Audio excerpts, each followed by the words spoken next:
قل لله المشرق والمغرب يهدي من يشاء إلى صراط مستقيم وكذلك جعلناكم أمة وسطا لتكونوا شهداء على الناس ويكون الرسول عليكم شهيدا وما جعلنا القبلة التي كنت عليها إلا لنعلم من يتبع الرسول ممن ينقلب على عقبيه وإن كانت لكبيرة إلا على الذين هدى الله وما كان الله ليضيع إيمانكم إن الله بالناس لرؤوف رحيم قد نرى تقلب وجهك في السماء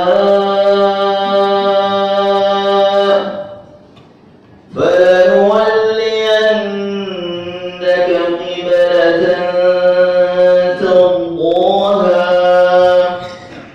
فول وجهك شطر المسجد الحرام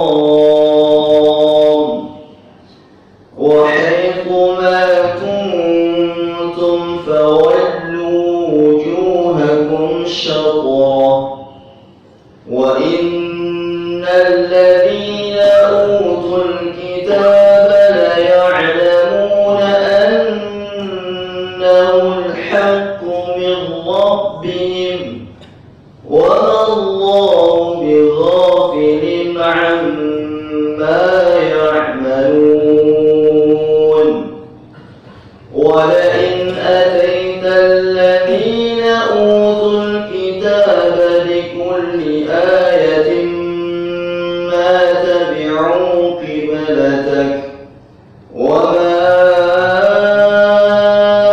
أنت بتابع قبلتهم وما بعدهم بتابع قبلة بعد ولئن اتبعت أهواءهم من بعد ما جاءك من العلم إنك إذا لمن الظالمين الذين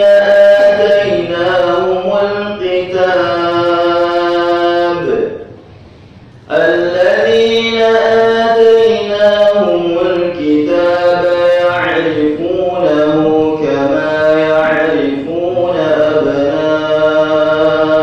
أبناءهم وإن فريقا منهم ليكتمون الحق وهم يعلمون الحق من ربك فلا تكونن من الممترين.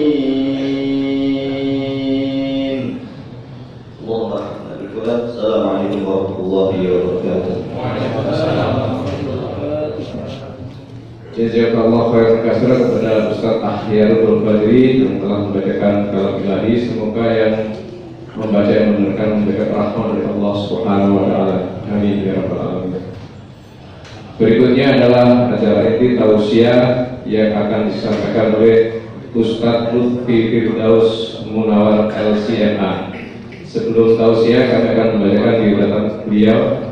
Nama Lutfi Firdaus Munawar LCMA. Alamat Pondok Pesantren Darul Hikmah, Pedurenan, Jatiluhur, Bekasi. tempat tanggal lahir Lamongan 8 Oktober 1977, status menikah.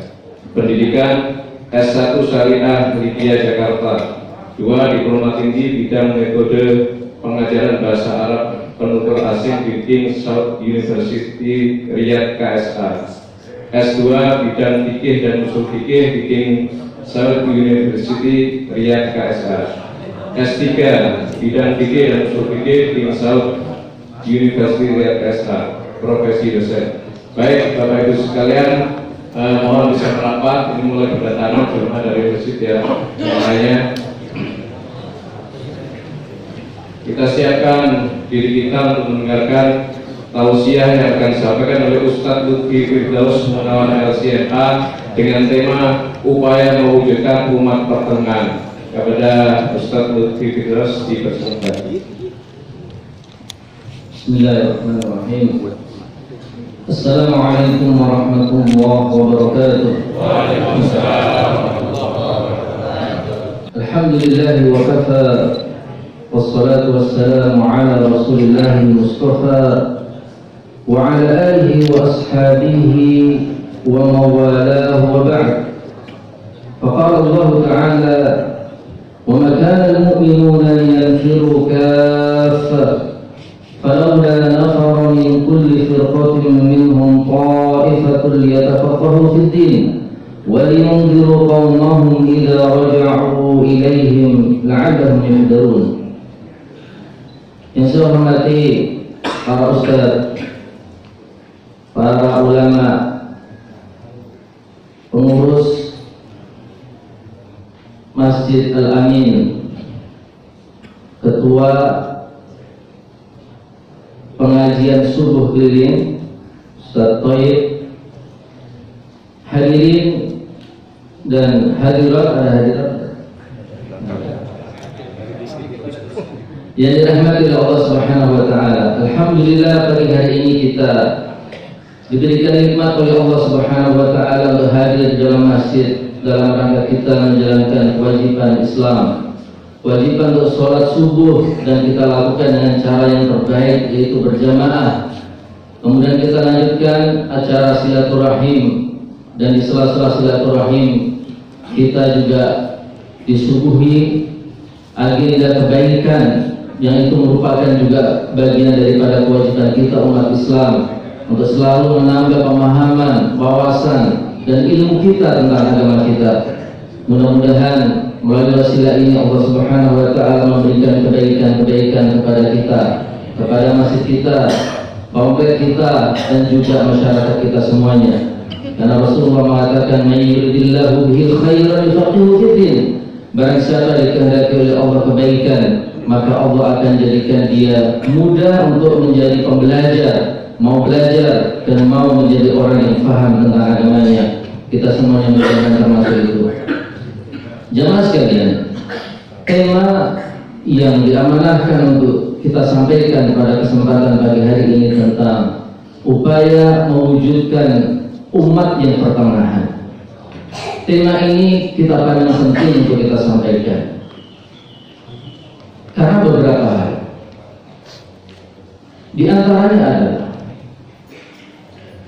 hari-hari ini kita melihat ada upaya untuk menframing bahwa yang dianggap Islam pertengahan atau Islam moderat itu adalah orang-orang yang harus melepas identitas Islamnya. Islam pertengahan itu Islam yang tidak memperdulikan syariat. Orang kalau rajin sholat berjamaah di masjid, seringkali divonis sebagai orang suka menghafal Al-Quran, juga dikatakan sebagai orang tegas dalam masalah jilbab. Anak-anak di sekolah diajarin untuk berjilbab sejak dini, dipisah antara laki-laki dan perempuan. Dianggap apa? Dianggap bukan pertengahan, bukan moderat. Tegas dalam masalah orang berpacaran juga dianggap, membela ulama juga dianggap.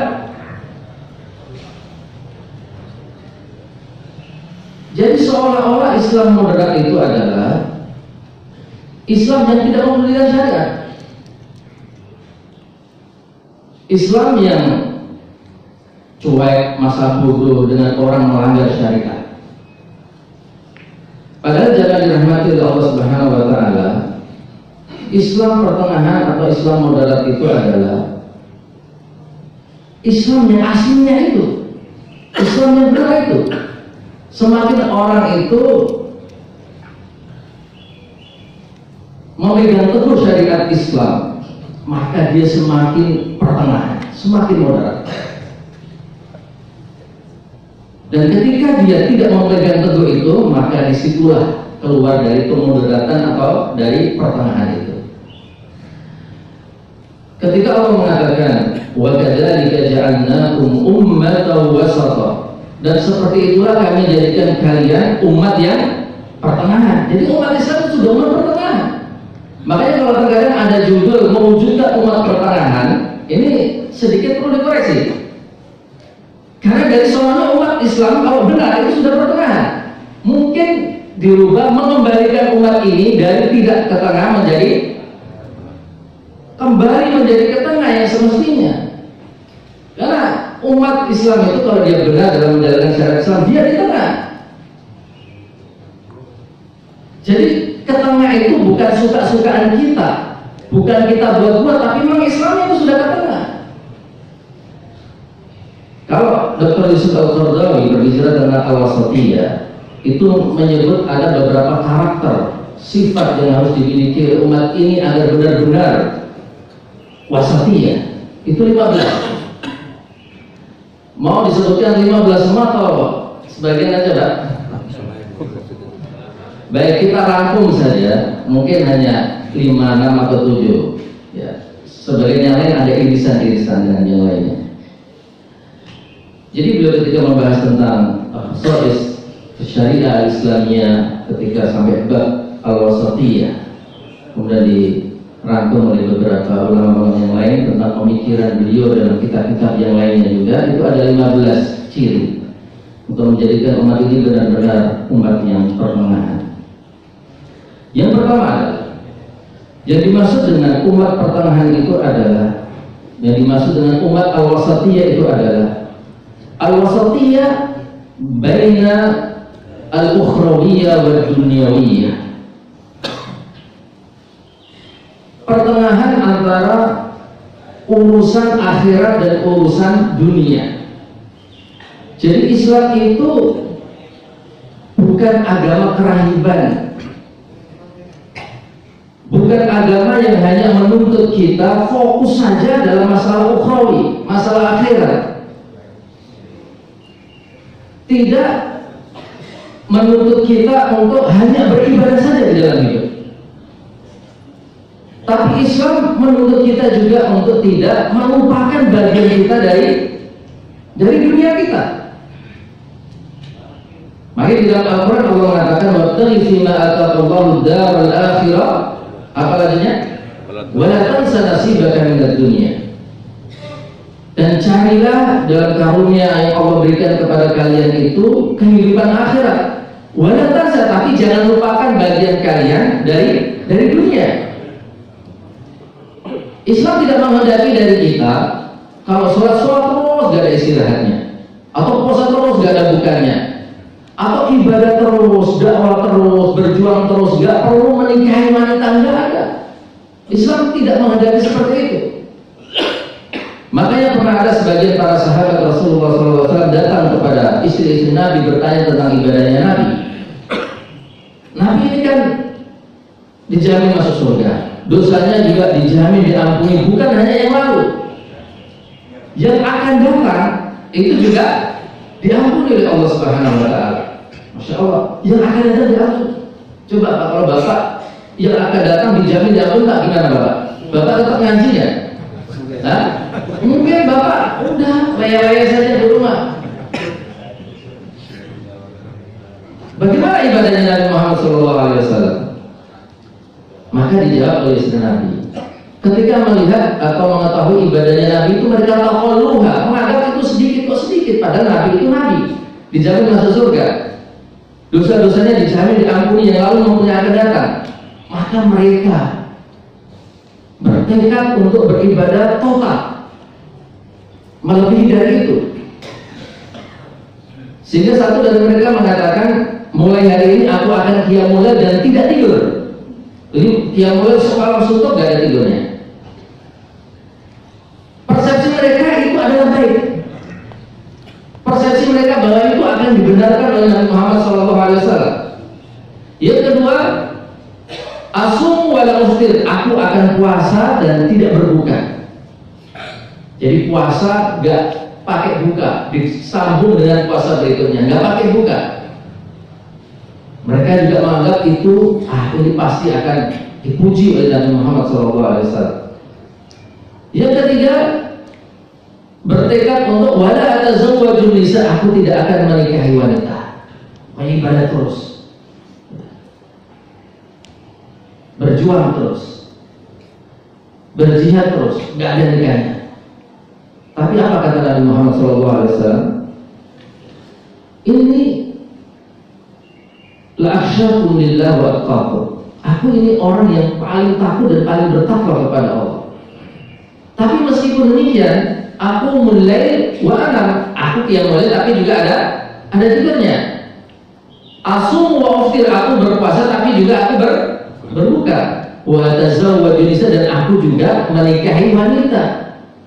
Faman raghiba an sunnati falaysa minni, dan siapa menolak sunnahku maka dia bukan dari golonganku. Inilah Islam maksudnya itu. Keseimbangan antara dunia dan akhirat. Keseimbangan antara ibadah dan kepentingan hidup kita. Dulu para sahabat Rasulullah SAW sebelum Islam mereka itu di Mekah itu ada 3 pasar yang terkenal yang sering diabadikan oleh para penyair-penyair Arab. Uqad, Majinah, Abdul Majid itu pasar yang terkenal sampai dalam buku-buku sunnah dan syarah atau bahkan tafsir itu juga disebutkan jadi terkenalnya pasar-pasar itu. Dan orang-orang Arab itu hobinya adalah dagang. Maka kehidupan mereka itu perdagangan, sampai diabadikan juga dalam surat Quraisy, ilati Quraisy, itu rata-rata orang Arab ketika itu. Begitu datang Islam, ada syariat haji, maka mereka di musim haji itu tutup semua pasarnya. Karena khawatir apa? Khawatir mengganggu ibadah, khawatir dikatakan tidak totalitas dalam beribadah. Udah, pasar tutup saja. Gak boleh selama musim haji itu toko buka, pasar buka, ditutup. Sampai akhirnya kemudian turun ayat apa bunyinya? Ayat yang rentetan ibadah haji itu. Laisa 'alaikum junahun an tabtaghu fadlan min rabbikum. Gak ada dosa, gak apa-apa bagi kalian untuk mencari karunia Allah. Ulama-ulama tafsir menafsirkan karunia Allah maksudnya di sini adalah at-tijarah, berdagang. Gak apa-apa berdagang itu. Gak apa-apa buka toko, buka pasar itu gak apa-apa. Ibadah, ya ibadah, saatnya ibadah. Begitu selesai ibadah, di sela-sela itu boleh berdagang. Islam tidak hanya ibadah saja, tidak hanya kepentingan ukhrawi, kepentingan dunia juga harus diambil. Abu Bakar itu begitu diangkat di baiat sebagai khalifah, keesokan harinya pagi-pagi buta setelah subuh itu kelihatan oleh sahabat yang lain yang sedang mikul dagangan untuk pergi ke pasar. Khalifah, pemimpin umat Islam, pemimpin pemerintahan Islam saat itu, selesai dilantik Pak, pagi-paginya mikul dagangan ke pasar, Pak. Sampai para sahabat itu juga merasa, ya gimana lagi itu? Ini pemimpin kita, udah diangkat sebagai khalifah masih dagang. Wahai Abu Bakar, kenapa? Kok sudah diangkat sebagai khalifah? Apa kata Abu Bakar? Kalau aku nggak dagang, istri dan anakku makan apa? Ini kan memberikan pemahaman kepada kita bahwa agama itu bukan hanya perjuangan, bukan hanya dakwah, bukan hanya pemerintahan Islam, bukan hanya sholat, bukan hanya ibadah-ibadah, tapi juga agama itu menganjurkan kita, bahkan menghendaki kita, menuntut kita untuk mengambil bagian daripada dunia. Kita juga punya kewajiban memberikan nafkah istri kita, memberikan nafkah anak kita. Ya. Maka justru orang yang rajin bekerja mencari nafkah itu dipuji di dalam Islam. Yang penting tidak melalaikan ibadahnya. Maka dalam adat sholat Jumat ketika sudah diajarkan, pertama adan yang kedua nggak boleh lagi jual beli. Yang penting seperti itu. Nanti setelah itu dagang lagi, tidak masalah. Umar bin Khattab juga demikian, seimbang antara akhirat dan dunia. Majlis taklim, keluar kemana-mana menghadiri majelis ilmu, dagang. Tapi juga Umar tidak melupakan dagang di pasar. Umar itu termasuk di antara sahabat yang rajin datang ke majelis ilmunya Nabi Muhammad SAW. Saking rajinnya dan gak mau ada ilmu yang lewat dari Umar. Umar itu sampai kongsi sama tetangganya, kongsi waktu, berbagi waktu. Karena terkadang Umar itu harus dagang, gak bisa hadir di majelis ilmunya Nabi Muhammad SAW. Jika tetangganya hadir, maka tetangganya diminta untuk share ilmu.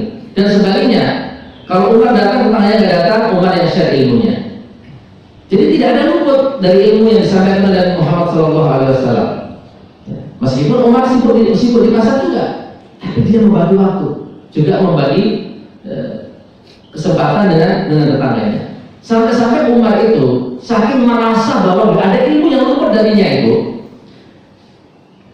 tiba-tiba ketika Abu Musa al-Asy'ari datang ke rumah Umar mengetuk pintunya atau mengucapkan salam kepada Umar, ketika itu Umar gak bukain. Sampai 3 kali gak dibukain juga.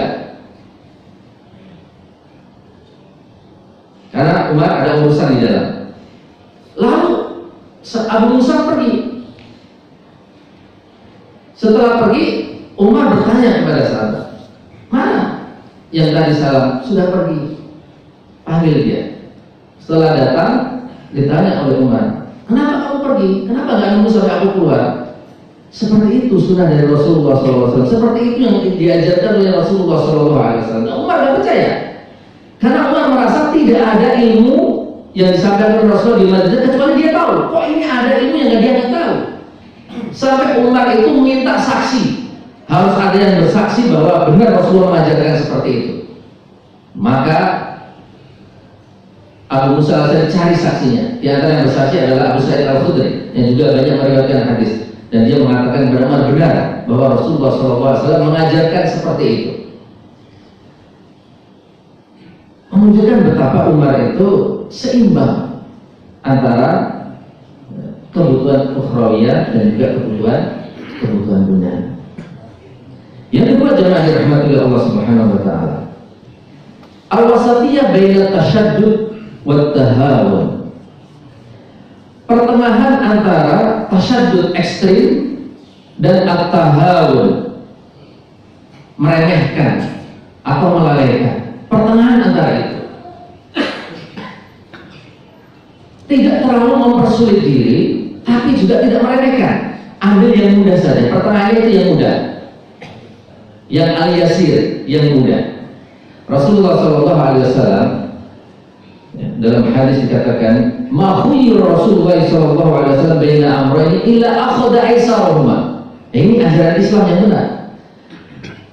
Prinsip ajaran Islam, prinsip syariat Islam, kemudahan.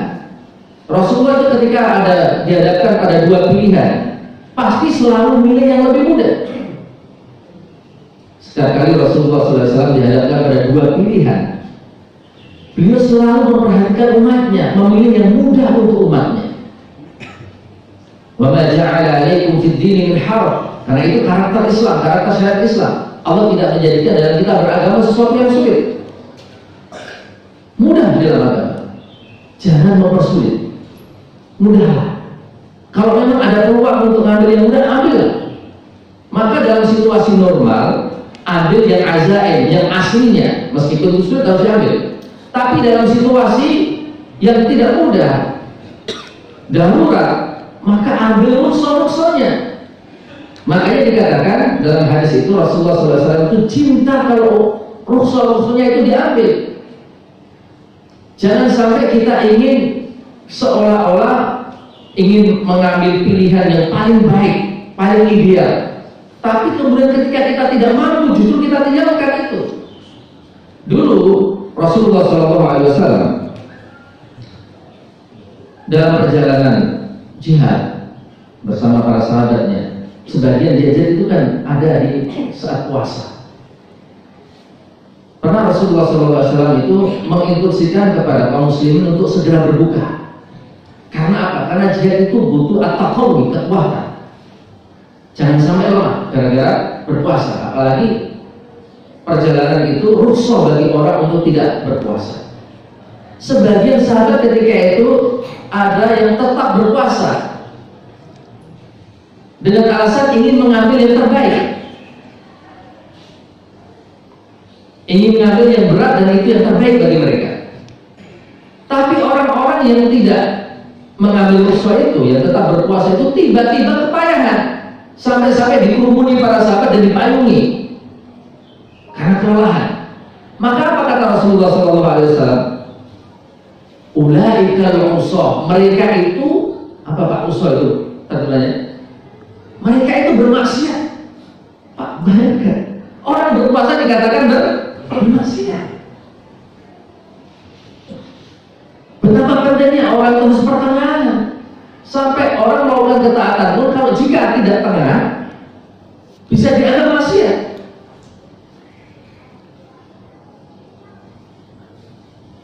Maka kemudahan dalam agama itu adalah prinsip yang harus kita jalankan agar kita itu benar-benar di tengah, benar-benar sesuai dengan ajaran Islam yang benar. Kemudahan dalam semua hal. Inna dina yusrun wa lan yushadda hadzal din illa ghalab. Agama itu mudah kata Rasulullah. Barang siapa yang sengaja mempersulit, maka pasti dia kalah, gak akan bisa istiqomah. Begitu lagi semangat yang mulai Pak, semalam suntuk yang mulai puluhan rakaat, tapi besoknya sakit Pak. Mau pilih mana? Seperti itu atau udah 2 rakaat sama 1 rakaat witir, tapi kontinu tiap hari, itu lebih baik. Ini benar kata Rasulullah. Orang kalau mempersulit diri gak akan bisa istiqomah. Makanya di dalam adab sholat berjamaah juga itu, imam juga harus bijak juga, biar jamaah itu tetap menjaga rutinitas sholat berjamaahnya. Kalau ada orang tua, ada anak kecil, ambil pertengahannya. Juga ada anak muda, ambil pertengahannya. Jangan terlalu panjang.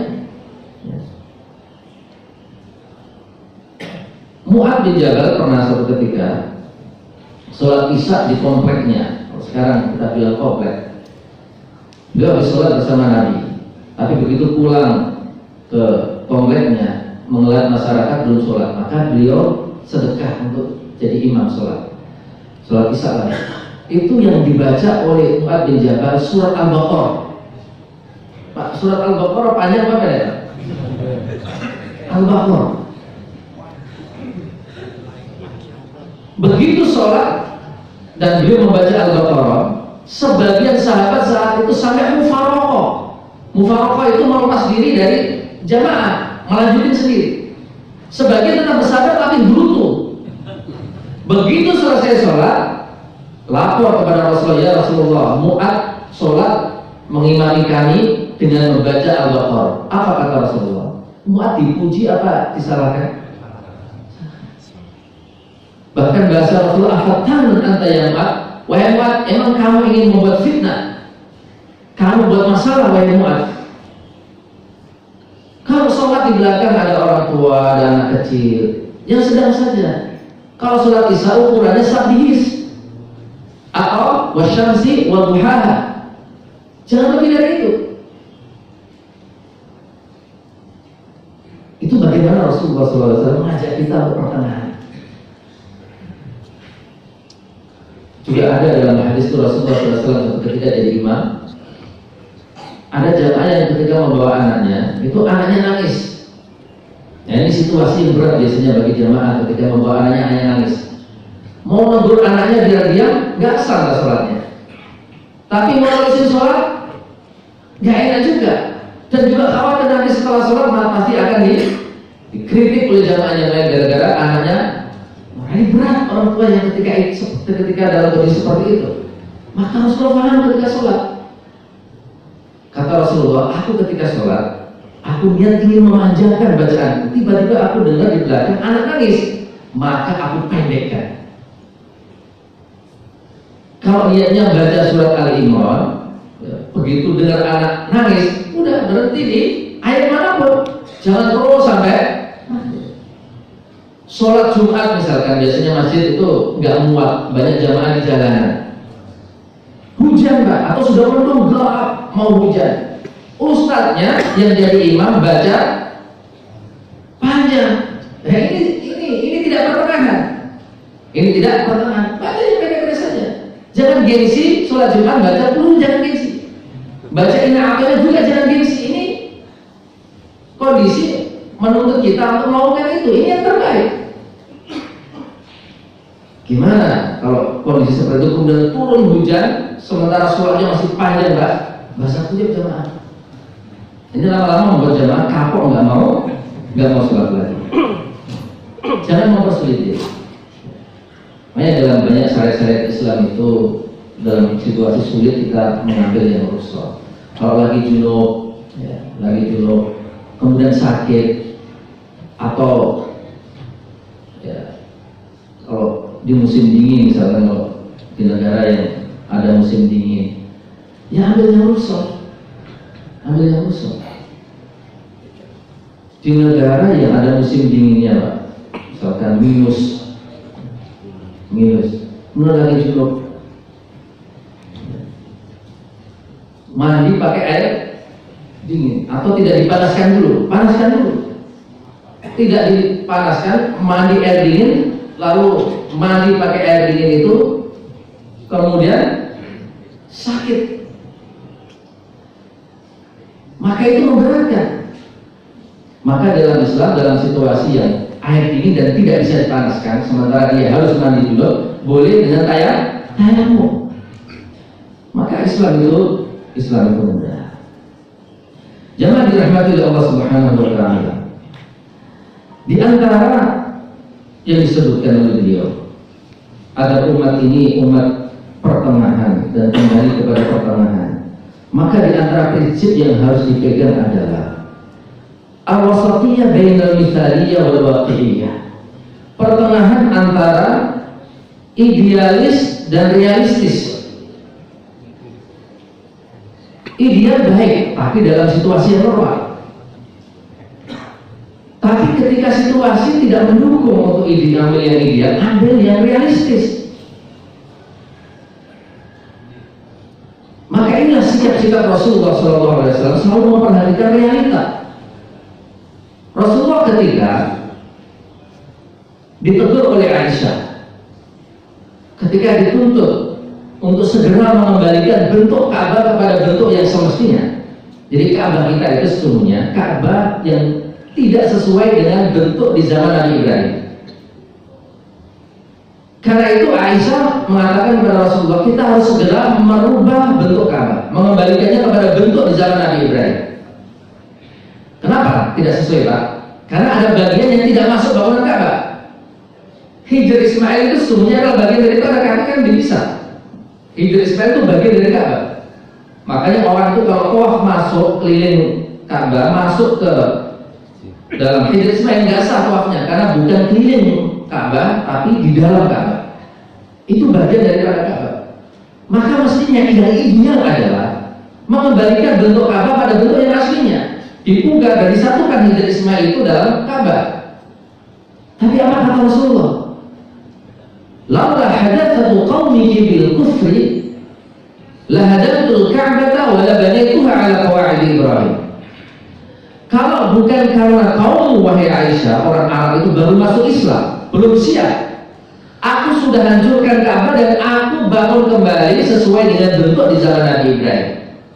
Tapi sampai Nabi wafat, Ka'bah sudah direnovasi semua. sudah dipugar kembali sehingga bentuknya sama seperti Nabi Ibrahim atau tidak Pak? Tidak, sampai sekarang, sampai kepada kita. Itu gara-gara bagaimana Rasulullah SAW sangat realistis. Coba kalau Ka'bah dirubah saat itu, orang-orang Arab yang baru masuk Islam akan mental Pak. Bahkan menuduh Nabi itu datang membawa ajaran baru, merubah-rubah bentuk Ka'bah, aneh-aneh Nabi. Akhirnya mereka akan buat realistis. Masyarakat Arab saat itu terbiasa dengan minum khamar di fase Makkah. Maka syariat Islam itu realistis. Maka pengharamannya jangan langsung, jangan ujuk-ujuk datang saat itu juga minum khamar haram. Orang Arab bisa protes, bahkan mereka bisa keluar dari Islam. Kenapa? Karena yang sudah mentradisi di antara mereka yaitu minum khamar yang sudah mereka gandrungi, minuman selera mereka setiap hari, baru masuk Islam langsung dilarang, nggak siap Pak. Orang bisa tentang bahkan keluar dari Islam. Maka bertahap pengharaman khamar itu dibolehkan, mutlak dibolehkan. Kemudian dilarang setelah mulai siap, tapi pelarangannya terbatas. Hanya dilarang kalau sudah dekat waktu sholat. Kalau masih jauh waktu sholat masih boleh. Kenapa? Kalau sudah dekat waktu sholat nggak boleh minum, karena dikhawatirkan lalai dengan sholatnya, lalai dengan bacanya, lalai dengan rakaatnya. Jangankan minum khamar Pak, terkadang kita karena tergesa-gesa sholat, nggak lagi minum khamar karena lupa apa aja Pak? Lupa rakaatnya tadi sudah 4 apa baru 3 dan sebagainya. Apalagi minum khamar. Maka setelah siap dibatasi, dilarang tapi terbatas pada saat mau dekat sholat. Begitu siap Pak, setelah lama mereka paham Islam, maka datang ayat innamal khamru wal maisir wal ansab wal azlamu rijsun najis fajtanibu jauhi. Maka seketika itu karena para sahabat sudah siap Pak. Orang kalau sudah siap gak usah disuruh-suruh, dengan sendirinya sadar. Mereka tuangkan khamar-khamar itu sampai dalam dia dikatakan jalanan Madinah itu banjir minum khamar. Sudah siap, totalitas mereka sudah siap. Realistis syariat Islam itu bertahan. Coba kayak saya ini baru diundang jadi pengisi pengajian, pengajiannya juga baru diadakan. Materi pertama Pak, ad-dukhan haram, rokok itu haram. Kira-kira Pak, pengajian berikutnya jamaah membludak apa bugar Pak? Bugar. Belum udah masuk pada ranah yang sensitif dan orang masih banyak membiasakan itu. Tidak bisa. Makanya kata Aisyah, "Lau kana awwalu syai'in nazala la tashrabul khamra, la qalu la nada'ul khamra abadan." Seandainya pertama yang turun di fase dakwah Nabi Muhammad di Mekah itu adalah larangan minum khamr, niscaya orang-orang Arab saat itu akan mengatakan la nada'ul khamra abadan. Wahai Muhammad, kami tidak akan meninggalkan khamr selamanya. Nantang mereka. Tabiat orang itu kalau belum apa-apa sudah dilarang-larang, gak terima, melawan mereka. Syariat Islam menunjukkan itu realistis. Inilah pertengahan itu. Ideal, tapi ketika dalam kondisi seperti itu harus realistis. Realistis. Orang belum siap, jangan dipaksa-paksa. Orang belum siap haji, jangan dipaksa haji. Di Riyadh itu saya berpengalaman, ada mu'alaf yang murtad gara-gara apa? Haji. Melihat begitu beratnya ibadah haji. Ibadah haji itu berapa? Kelihatannya kalau kita lihat orang-orang berangkat haji dan bawa yang pernah berangkat haji dari rumah itu masya Allah pakaiannya terbaik, pakai parfum, rapi. Tapi begitu haji Pak, aut-autan di sana. Aut-autan, ihramnya sudah dekil dan sebagainya, itu biasa. Dan semakin aut-autan itu semakin bagus haji. Al-hajju ajras kata Nabi. Haji itu aut-autan memang. Berat haji itu. Apalagi menghadapi macet, luar biasa. Antrian di mana-mana, toilet antri. Apalagi kalau memaksakan diri untuk mencium hajar aswad, lebih antri lagi. Bisa dorong-dorongan, bisa bertengkar, berantem di antara jamaah. Berat haji itu. Saya ketika membawa jamaah dari Riyadh ke Mekah, ada sebagian jamaah mu'alaf, orang-orang Filipina, TKI, tenaga kerja Filipina. Saat pulang dari Arafah maupun Musdalifah untuk mabit, kita putuskan untuk jalan kaki karena busnya macet, nggak datang-datang sampai udah hampir jam 12. Nah, kalau kita nunggu bus bisa nggak dapat mabit. Jalan kaki Pak, jalan kaki di Thoriqul Musya namanya, jalur untuk jalan kaki itu di antara dua lembah, di antara dua bukit di lembah ya. Jadi nggak bisa keluar kemana-mana, kanan lembah, kanan gunung, kiri gunung, terus saja sampai Musdalifah. Begitu nyampe perbatasan Musdalifah Mina, orang sudah berhenti karena namanya mabit Musdalifah, ya Musdalifah nggak boleh masuk Mina. Nah, sebagian jamaah itu kadang pandangannya kaku mas ya, tasyadud, tidak ambil yang muda, tidak ambil yang rusak.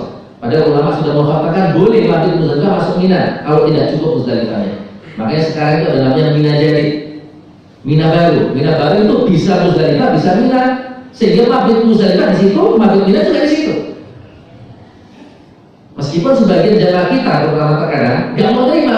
Pernah Pak, kawan saya gontok-gontokan sama jamaah, Pak Ustaz, ini kan Mina, kita mabit Musdalifah, saya nggak mau, nanti takut sah. Nah, itu takut tidak sah. Padahal fatwa-fatwa sudah membolehkan itu. Nggak mungkin kita memaksakan diri untuk tetap mabit di Musdalifah saat itu, padahal nggak muat, sudah nggak muat area Musdalifah itu.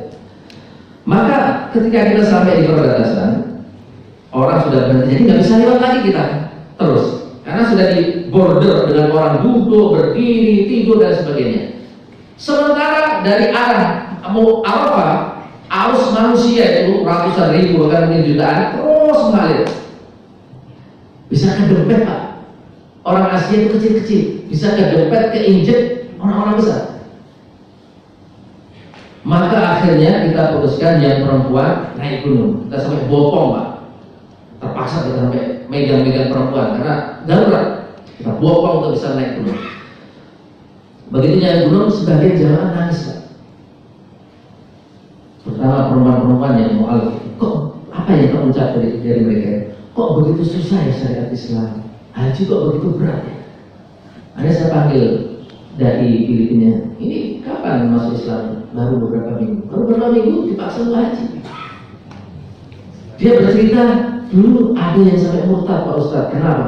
Beratnya ibadah. Jadi belum siap, jangan dulu. Biarkan sampai siap dulu. Ada orang baru masuk Islam langsung diajak ke dokter. Asyhadu an la ilaha illallah wa anna Muhammadar Rasulullah, kata gurunya. Ayo, karena kamu sudah mengucapkan 2 kalimat syahadat, kita ke dokter bedah. Kaget dia. Untuk apa Pak Ustaz? Pak Guru? Ya, karena kamu sudah mengucapkan 2 kalimat syahadat, pasti masuk Islam. Untuk menyempurnakan Islaman kamu dan bagian daripada thaharah, kesucian, kamu harus dipotong bawahnya. Kaget. Potong bawah Pak Ustaz? Iya. Wah, gak jadi masuk Islam ya? Gak jadi. Aku batalin Pak Ustaz. Gak bisa. Kamu sudah mengucapkan 2 kalimat syahadat, resmi masuk Islam. Harus komitmen dengan Islam. Gak sembarangan bisa keluar. Kalau kamu keluar, kamu potong atasnya. Murtad. Karena orang keluar dari Islam murtad. Murtad di dalam hukum Islam, kalau seandainya diterapkan itu diistitabah, diminta taubat 3 hari. Kalau 3 hari tidak bertaubat, dipenggal, potong atasnya. Semakin menjadi-jadi nih semua. Wah, kacau nih Islam, syariat apaan nih? Enggak jadi.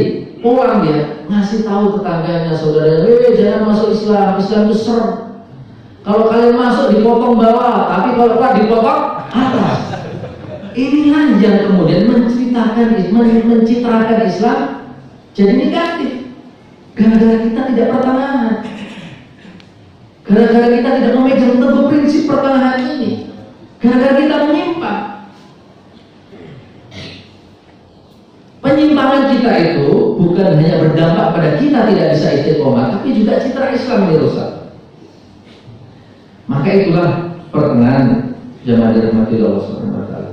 Yang keempat, kita sudah berbaju dalam waktu dan kita mencoba untuk meringkas.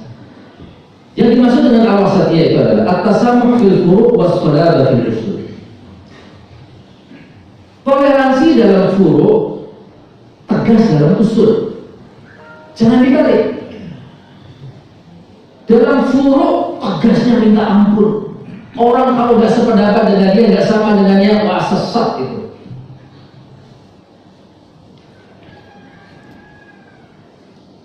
Tapi masalah-masalah kecil tidak perhatikan. Atau beda di dalam pilihan. Itu masalah furu'. Mau pilihan madhab, organisasi, atau pilihan calon pemimpinnya, itu tegasnya minta ampun. Tapi ketika ada saudaranya beribadah bersama, ibadahnya agama yang lain, itu dianggap toleransi. Itulah Islam yang toleran. Tapi kalau kita tegas di dalam masalah itu, dianggap dianggap tidak moderat. Yang moderat adalah membiarkan orang Islam beribadah bersama, ibadahnya agama lain. Kalau ada guru atau ustadz atau ulama yang cuap-cuap dalam masalah ini, dianggap apa? Radikal dan tidak moderat. Nah, ini kan salah tempat. Dalam masalah furu' toleransi, tapi kalau di dalam masalah usul harus tegas. Kerjasama dalam masalah muamalah boleh di dalam Islam. Tapi kalau kerjasama dalam masalah ibadah, ini masalah usuliyah, prinsip nggak boleh. Nggak boleh.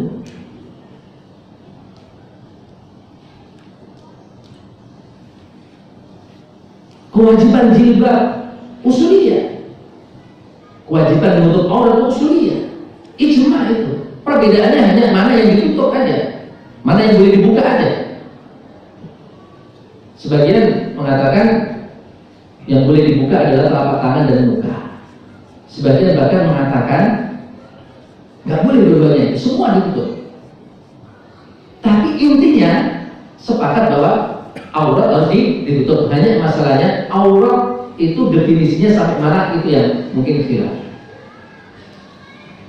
Maka itu tegas kita di dalam masalah itu. Ini bukan masalah furu' untuk aurat itu.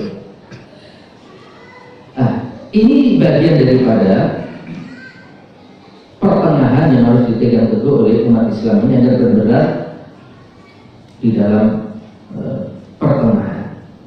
Ini yang dicontohkan oleh Rasulullah SAW. Perbedaan di dalam masalah furu', toleransi.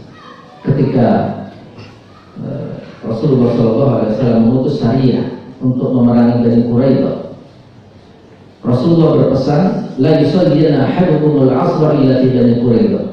Jangan sekali-kali sholat asar kecuali kalau sudah nyampe di Bani Quraidah. Maka ketika itu para sahabat berjalan menuju Bani Quraidah. Di tengah perjalanan, waktu asar masuk. Maka para sahabat berbeda pendapat di dalam memahami instruksi dan hadis Rasulullah, jangan sholat asar kecuali di Bani Quraidah. Sebagian mereka memahami bahwa yang dikatakan Rasulullah itu adalah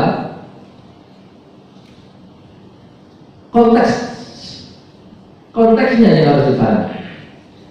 Ada yang memahami bahwa teksnya yang harus dipahami, yang harus diambil. Maka sebagian sholat di jalan, sebagian yang lain sholat di Bani Quraidah, seperti teksnya Rasulullah, meskipun di luar waktu asar. Yang sholat di jalan memahami bahwa maksud jangan sholat asar kecuali di Bani Quraidah itu adalah perintah agar kita bergegas cepat menuju Bani Quraidah, sehingga ketika nyampe di Bani Quraidah masih ada waktu asar. Adapun yang sholat di Bani Quraidah meskipun di luar asar itu berpegang pada teksnya Rasulullah, jangan sholat asar kecuali di Bani Quraidah. Jadi kapanpun yang penting di Bani Quraidah. Maka yang sholat di jalan, yang sholat di Bani Quraidah, sholat di Bani Quraidah. Begitu selesai perang Bani Quraidah, pulang dan disampaikan kepada Rasulullah SAW. Apa sikap Rasulullah? Rasulullah memilih satu dari dua pendapat itu, atau Rasulullah mendiamkan? Rasulullah mendiamkan. Lalu yu'adif ahadan, tidak mencela siapapun di antara mereka yang beristihad itu. Ini masalah memahami nas yang memang bisa berbeda di dalam menginterpretasikan. Ini masalah furu'. Maka mereka saling menghargai, saling menghormati. Coba Pak, seandainya para sahabat ketika itu tidak saling menghargai dan menghormati. Perangnya di medan perang apa? Di jalan, Pak? Itu kan perjalanan, bukan perjalanan piknik, Pak. Perjalanan perang. Bawa parang, bawa tombak, bawa panah. Kalau berantem di jalan gara-gara surat asar di mana? Gak sampai ke Bani Quraidah, gak jadi perang di sana, Pak. Perangnya sesama Muslim di jalan. Tapi tidak terjadi itu. Rasulullah ingin mengajarkan kepada kita tasamuh fil furu', toleransi di dalam masalah furu'. Syekhul Islam Ibnu Taimiyah ketika membahas tentang al-jahru bil basmalah dalam sholat di dalam Majmu'ul Fatawa. Ini sengaja kita hadirkan contoh dari beliau karena Syekhul Islam Ibnu Taimiyah itu kalau sudah disebut di masyarakat Indonesia, pandangan rata-rata orang itu kaku, keras, intoleran Syekhul Islam. Padahal kalau kita bedah Majmu'ul Fatawa, kita dalam masalah furu'nya itu sangat toleransi, tasamuh beliau. Ketika membahas tentang al-jahru bil basmalah, basmalah itu dijaharkan apa tidak dalam sholat khususnya bagi imam saat imam. Beliau tidak tertarik untuk memaksa kita memilih satu pendapat, meskipun mungkin pendapat beliau yang sunnah adalah disirkan, tidak dijaharkan. Tapi beliau melihat bahwa ini bukan perkara yang muttafaq, ini perkara khilaf. Maka beliau sebutkan pendapat-pendapat. Setelah itu beliau mengatakan, wa yustahabbu lirrajuli tarku hadhihi mustahabat min ajli ta'lifil qulub fa inna ta'lifal qulub a'zam min fi'lil ijtihad. Sunnah bagi orang itu untuk meninggalkan apa yang dalam pandangan dia itu yang sunnah demi mengedepankan yang lebih penting, yang usulnya itu apa? Menyatukan hati umat, hati manusia, hati kaum muslimin. Kenapa? Menyatukan hati kaum muslimin jauh lebih penting ketimbang melakukan sunnah menjalankan atau mensirkan basmalah. Maka bagi orang seandainya pandangan dia bahwa basmalah itu yang sunnah adalah disirkan, tapi mayoritas jamaahnya itu berpandangan bahwa basmalah itu harus dijalankan atau sunnah dijalankan, maka justru sunnah bagi dia yang berpandangan sunnah disirkan itu sunnah bagi dia untuk membalik, sunnah bagi dia untuk menjalankan basmalah, melawan pandangan dia demi menjaga apa? Hati kesatuan, hati kaum muslimin jamaah yang ada di belakang. Maka jangan mentah-mentah, karena lulusan Saudi yang ada di sana itu rata-rata ya, minimal basmalah itu disirkan. Kemudian pulang ke kampung disuruh jadi imam. Begitu Allah Akbar langsung alhamdulillahirabbil alamin. Kira-kira apa? Sholat berikutnya bubar apa tambah membludak dan apa? Jangan, nggak usah nunggu sholat berikutnya. Saat itu juga sebagian jemaah bisa jadi mufaraqah, pisah. Nggak sah sholat nggak ada bismillah. Tidak semua umat Islam itu paham bahwa ini masalah khilafiyah. Dianggapnya basmalah itu wajib. Kalau nggak sah sholat, maka mereka bisa. Ini bahaya. Banyak sekali contoh-contoh dari para salafus saleh tentang bagaimana kita bertasamuh di dalam masalah-masalah furu'. Bagaimana misalkan Imam Ahmad dan Imam Malik berbeda di dalam masalah hukum. Ini banyak diabadikan di dalam masalah-masalah fikih ikhtilaf tentang hukum mimisa itu membatalkan wudhu apa tidak. Imam Ahmad berpendapat membatalkan wudhu, Imam Malik berpendapat tidak membatalkan wudhu. Imam Ahmad ditanya, hal usul di khalfal Imam Malik, maukah kamu sholat di belakang Imam Malik? Habis mimisan nggak wudhu lagi, langsung jadi imam. Maukah kamu wahai Imam Ahmad? Apa kata Imam Ahmad?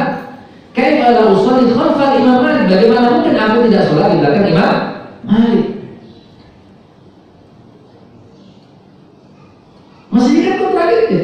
Dia berpandangan bahwa orang yang sudah mimisan batal wudunya. Apa mau disolatin atau diimamin orang yang tidak punya wudu? Tapi Imam Ahmad mau.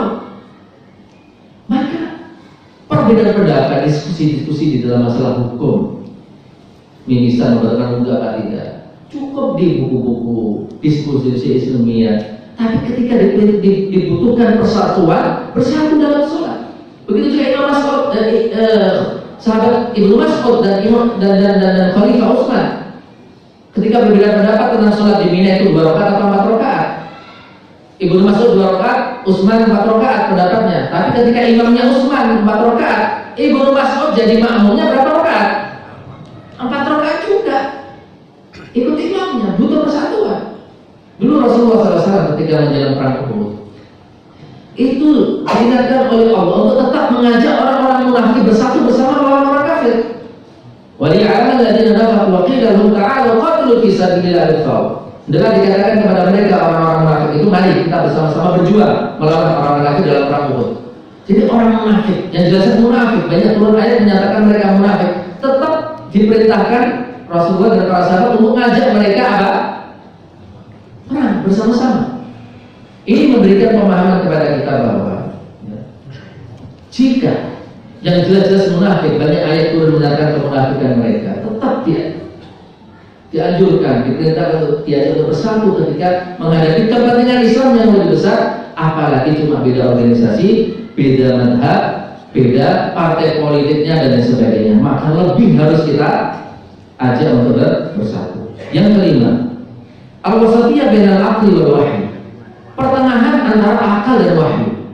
Tidak menolak akal dalam perkara-perkara yang memang akal di sana ada tempat untuk dijadikan pijakan di dalam memahami. Tapi tidak berlebihan juga. Dalam perkara-perkara yang ada wahyu, ada nas, nggak boleh menggunakan akal.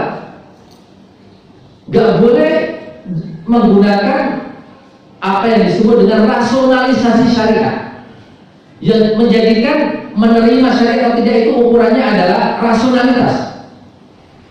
Nah, banyak syariat-syariat Islam yang tidak rasional. Makanya para ulama itu membagi syariat Islam menjadi 2. Ada maqbulul ma'na wa ghairu maqbulul ma'na. Rasional dan tidak rasional.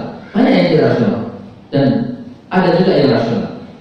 Masalah-masalah keimanan dengan yang baik itu tidak rasional banyak sekali. Adanya hari kiamat, hari kebangkitan tidak rasional. Kalau kita pakai akal di situ, padahal nas jelas mengatakan ada hari kebangkitan, banyak orang kufur terhadap akidah. Gak masuk akal hari kebangkitan itu. Orang percaya adanya hari kebangkitan memang pernah pengalaman, pernah mati, kemudian dibangkitkan, lalu dia punya kepercayaan bahwa ada hari kebangkitan, kan gak pernah mengalami itu. Masuk akal juga itu cara berpikirnya, logikanya. Gak boleh menggunakan akal dalam masalah ini. Gak boleh. Sama kita ketika wudhu setelah keluar angin, mau sholat subuh di masjid, di rumah sudah wudhu, begitu mau masuk masjid keluar angin Pak, ke toilet atau ke tempat wudhu, apa yang kita lakukan Pak? Wudhu lagi kan? Pertanyaannya Pak, wudhu yang kita lakukan setelah keluar angin itu sama dengan wudhu dengan yang kita lakukan di rumah Pak? Sama. Yang kita basuh sama, muka, tangan, kepala dan kaki. Mana lubang keluar angin itu? Kenapa tidak kita basuh? Masuk akal nggak? Yang menjadi penyebab batalnya wudhu nggak kita basuh, justru hal-hal yang tidak terkait dengan batalnya wudhu kita basuh. Tidak masuk akal juga, tapi kan kita terima. Karena Islam ini seperti itu, kita ambil mau masuk akal maupun tidak. Ini yang dikatakan oleh Imam Ali, "Laukan ad-dinu bir-ra'yi lakana masuk asal fi awal min ala." Kalau seandainya agama itu semuanya harus masuk akal, niscaya membasuh kaos kaki atau sepatu itu yang bawah lebih utama daripada atasnya. Kan syariat membasuh kaos kaki atau sepatu ketika wudhu. Kalau kita pakai kaos kaki yang rapat sampai menutup mata kaki dalam kondisi kita bersuci, nanti ketika kita hadas wudhu lagi, kan boleh kita nggak perlu melepas kaos kaki, kita usap saja kaos kaki itu. Yang diusap atas apa bawah Pak? Atasnya. Padahal yang kotor yang mana? Karena dinu birra'yi lakana masuk asfal itu fi awal min al. Maksudnya agama itu semuanya harus rasional, membasuh bawahnya lebih utama daripada atas. Makanya ketika Umar bin Khattab tawaf bertemu Hajar Aswad, dan sunnahnya Nabi adalah ketika bertemu Hajar Aswad saat tawaf dicium Hajar Aswad itu. Umar tahu Umar itu cerdas, bukan hanya seorang pemimpin handal, tapi juga ahli ilmu dan cerdas. Rasional Umar itu, mendalam ilmunya. Saking mendalam ilmunya itu Umar terkadang seolah-olah tahu apa yang akan turun dari wahyu ke depan. Ada masalah-masalah di zaman Nabi Muhammad SAW. Nabi Muhammad menunggu wahyu. Umar punya pendapat, kemudian turun wahyu. banyak sekali kisah wahyu itu turun seolah-olah membenarkan pendapat Umar. Sampai Imam Asy'uti itu mengkhususkan satu tema dalam kitabnya itu, ya, ayat-ayat yang sesuai dengan pendapat Umar. Mungkin ini berlebihan, tapi ini sekedar untuk menunjukkan betapa Umar itu luar biasa ilmunya, mendalam, alim, pemimpin tapi alim juga, rasional juga.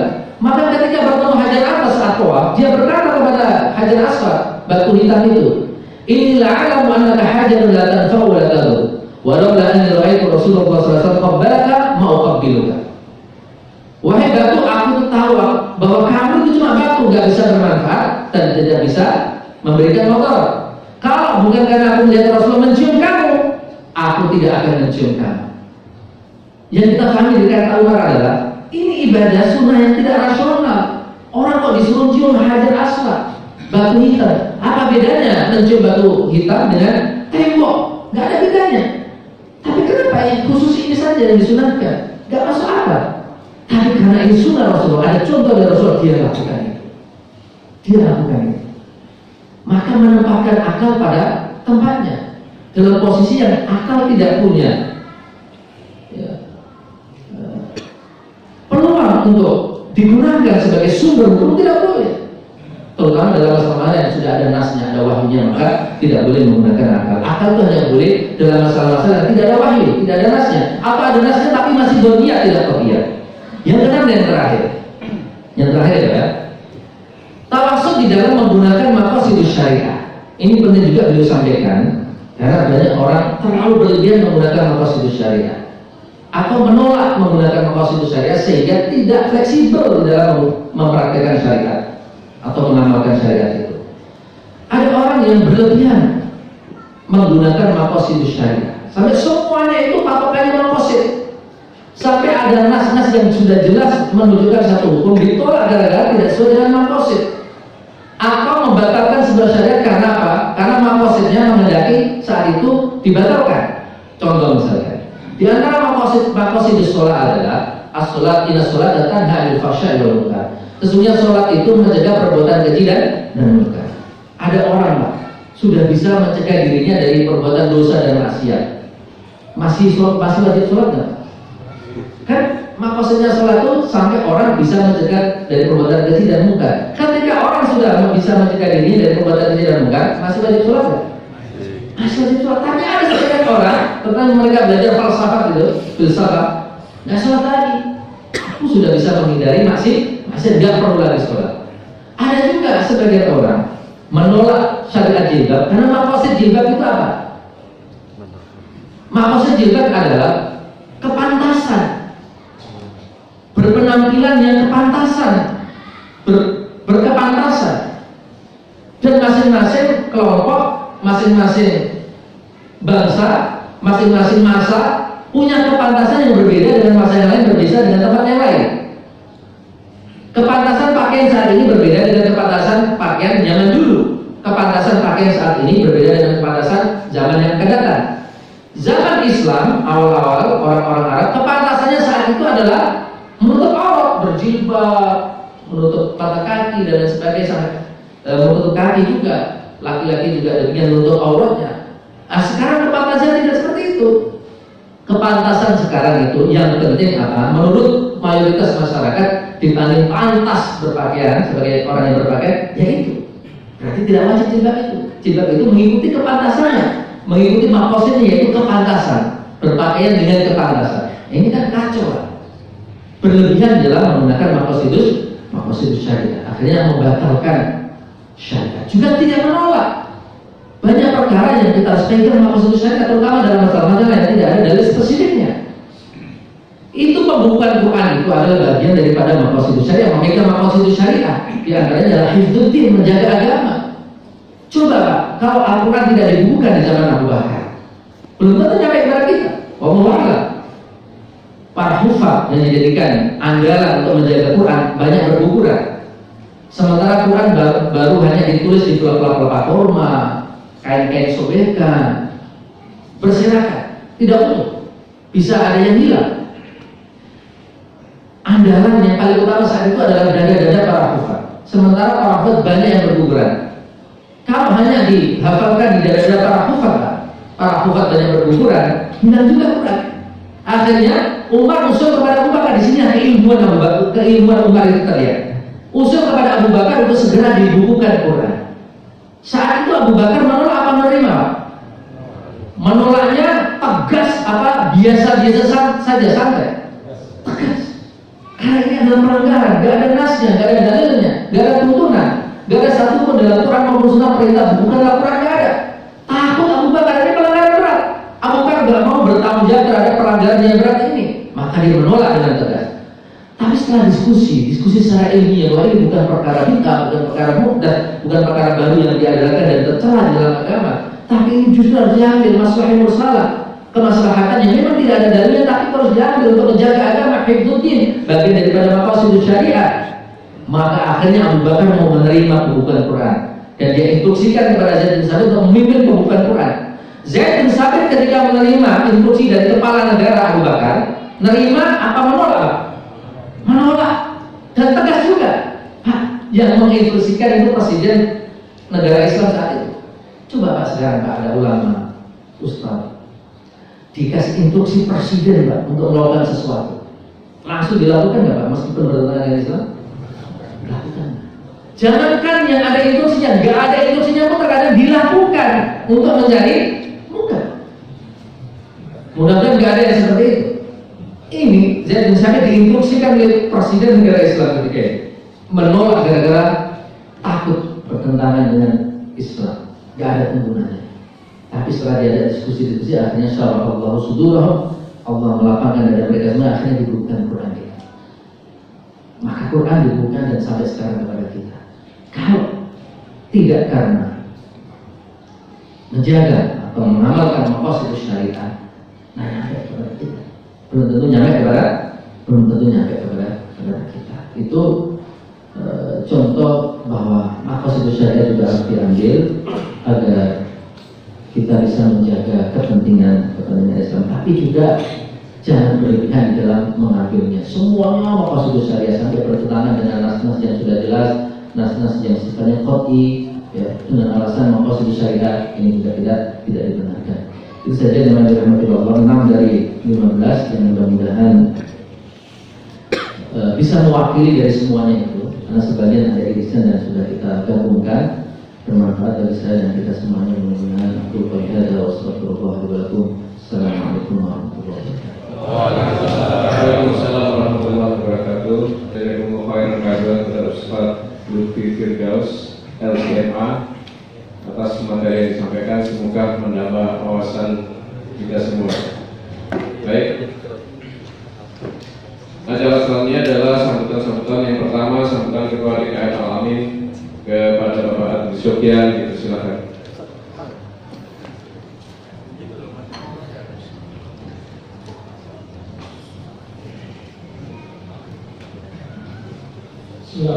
Assalamualaikum warahmatullahi wabarakatuh.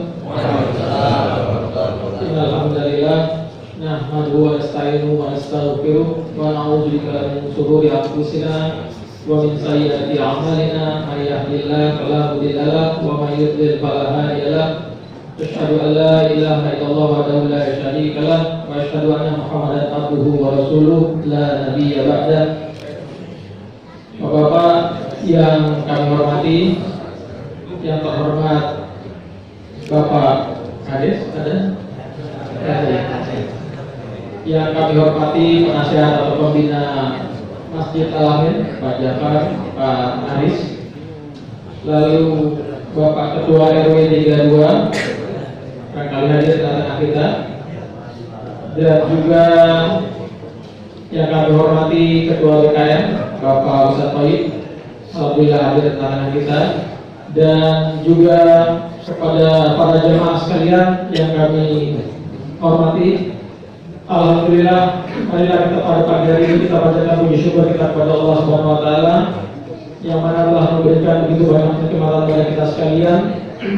Alhamdulillah, pada pagi hari ini kita dapat melaksanakan ibadah sholat subuh berjamaah, lalu dilanjutkan dengan tausiah subuh yang telah tadi disampaikan oleh guru kita, ustaz kita.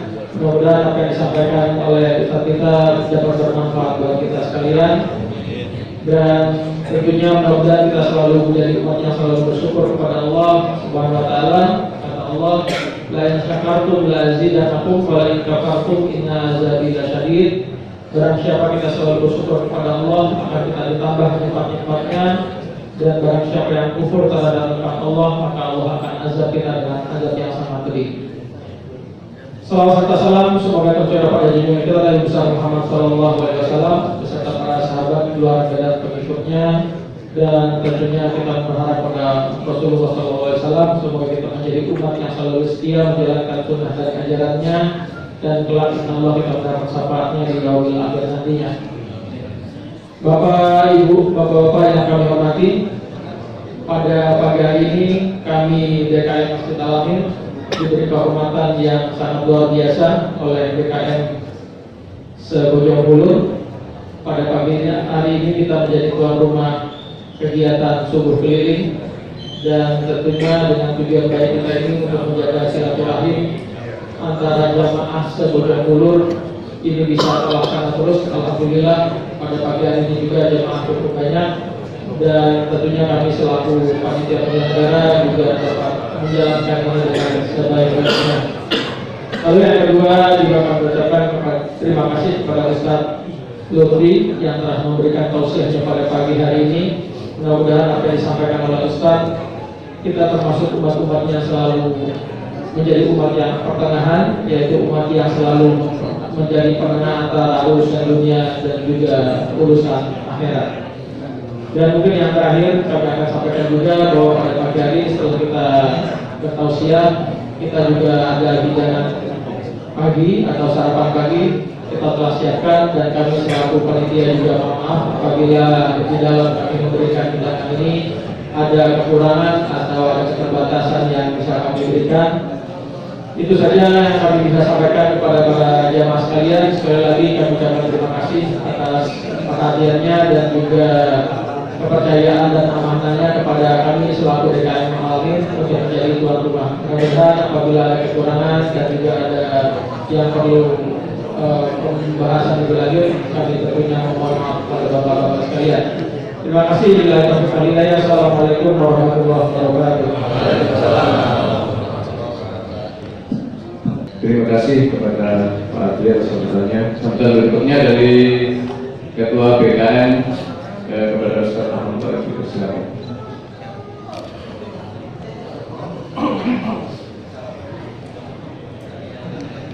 Bismillahirrahmanirrahim. Assalamualaikum warahmatullahi wabarakatuh. Waalaikumsalam warahmatullahi wabarakatuh. Alhamdulillahirabbil alamin. Wassalatu wassalamu ala asyrofil anbiya'i wal mursalin wa ala alihi wa sahbihi wa man tabi'ahum bi ihsan ila yaumil qiyamah.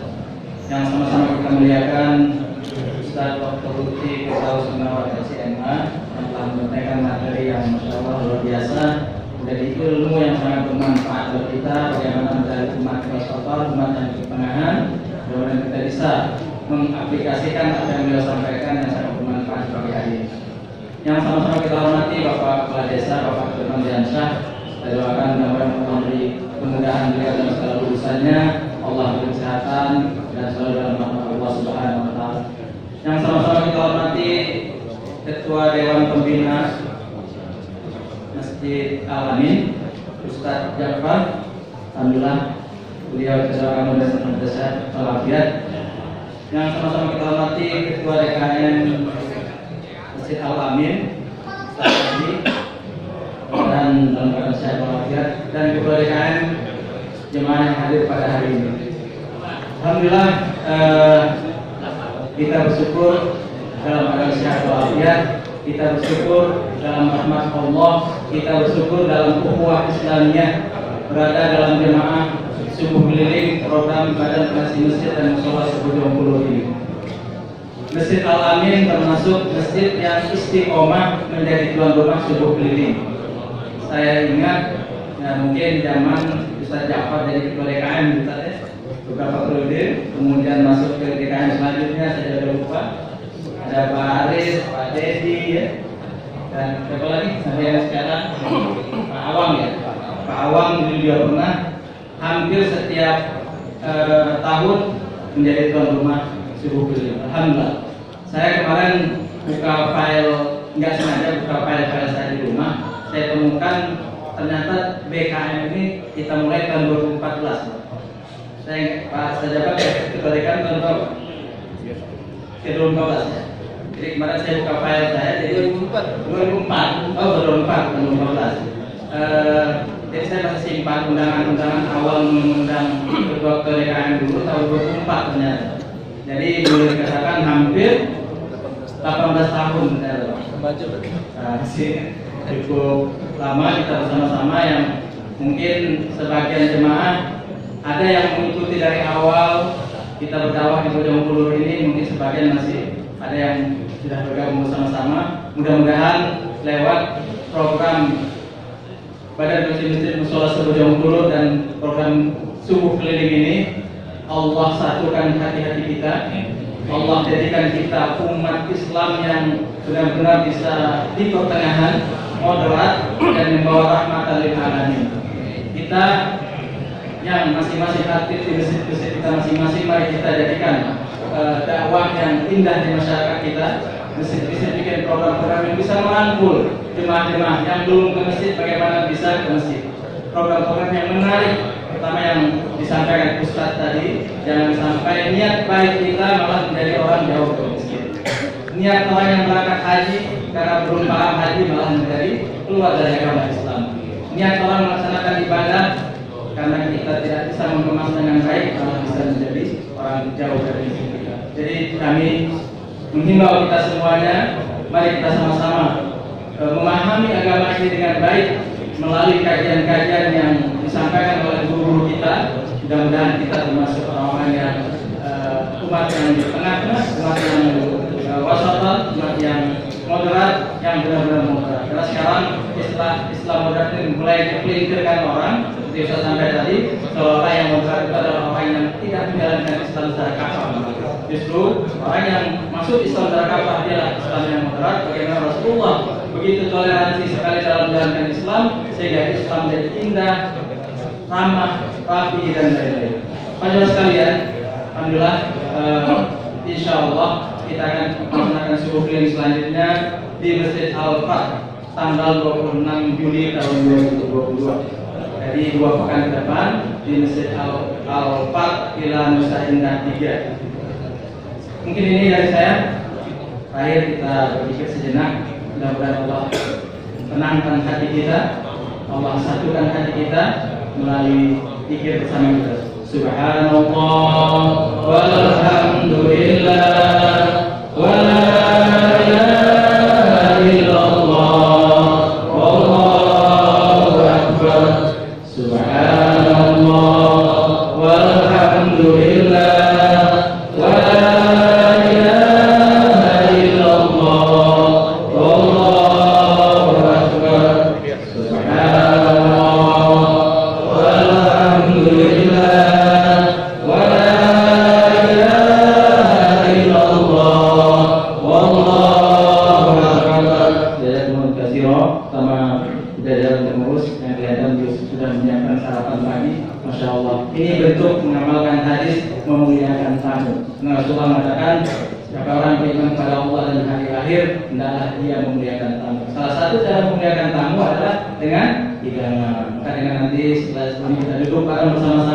menikmati yang disuguhkan oleh tuan rumah. Mudah-mudahan Allah turunkan keberkahan. Assalamualaikum warahmatullahi wabarakatuh. Terima kasih atas sambutannya. Acara yang terakhir yaitu menutup doa yang akan disampaikan oleh Ustaz Ja'far Siddiq. Padanya dipersilakan.